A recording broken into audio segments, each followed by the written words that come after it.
Salve, salve jovens, saudações santistas. Eu sou o Mestre Ribas e você está no Capoeira em Casa. Seja muito bem-vindo, muito bem-vinda. E aí, bora para mais um treino? No treino de hoje, eu combinei a meia-lua de compasso com duas formas diferentes de se executar a negativa. Uma é para quando o golpe do oponente for no mesmo sentido que o seu golpe. E a outra é para quando esse golpe for em sentido contrário. Eu até já vou avisar que nas considerações finais de hoje eu vou acrescentar um videozinho bem curto e bem simples que eu gravei, no qual eu executo essas combinações em dupla com a formada gata, que é para você poder ter uma ideia de uma possível situação de jogo onde essas formas de negativas podem ser utilizadas. Então não deixe de assistir as considerações finais de hoje. Beleza? E se você já se interessou pelo conteúdo do treino de hoje, já deixa o seu like e se você ainda não é inscrito, não é inscrita aqui no canal, aproveite e já se inscreve, ativa o sininho das notificações e compartilhe esse vídeo nas suas redes sociais. Tá bom?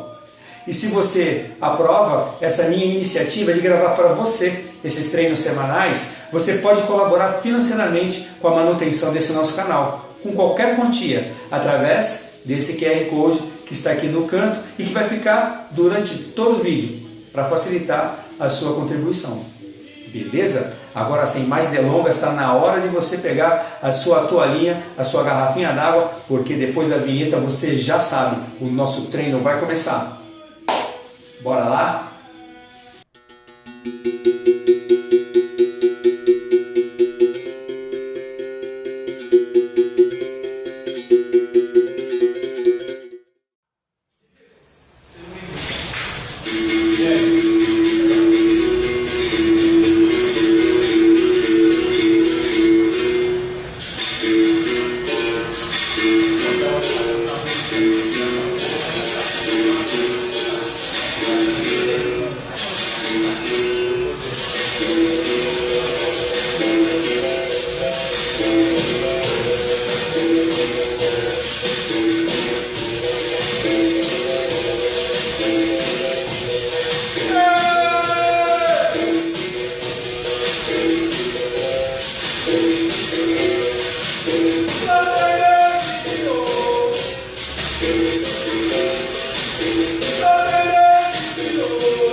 E aí, vamos assistir ao videozinho que eu gravei com a formada gata, para você ter uma ideia de como essas negativas podem ser utilizadas?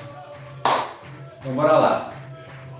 Ó, no primeiro exemplo, observe que eu chuto com a minha perna direita e a formada gata ela se esquiva e me chuta com a perna esquerda dela, chutando no mesmo sentido que o meu chute.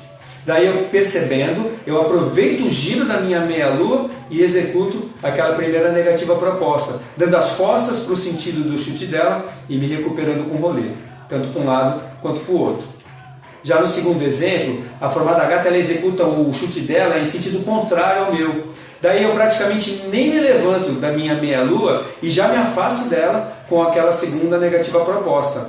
Também tudo para um lado e para o outro. Fácil, né? E aí, curtiu? O que você achou dessas combinações? Comenta aí para eu saber. Eu espero de coração que você tenha curtido, beleza? Legal. E você já ouviu o último áudio que eu postei no Direto ao Assunto Podcast? Se ainda não, já sabe. Não deixe de escutar. O link está aqui na descrição desse vídeo também. Dá uma conferida lá e depois me fala o que você achou.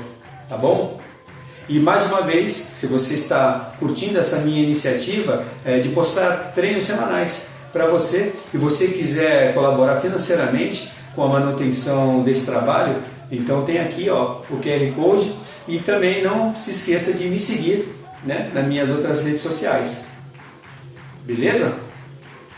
Então é isso. Mais uma vez o meu muito obrigado pela sua companhia no treino de hoje e eu espero você no próximo treino, porque o de hoje está pago. Juízo na cabeça, capoeira no pé e até a próxima. Valeu!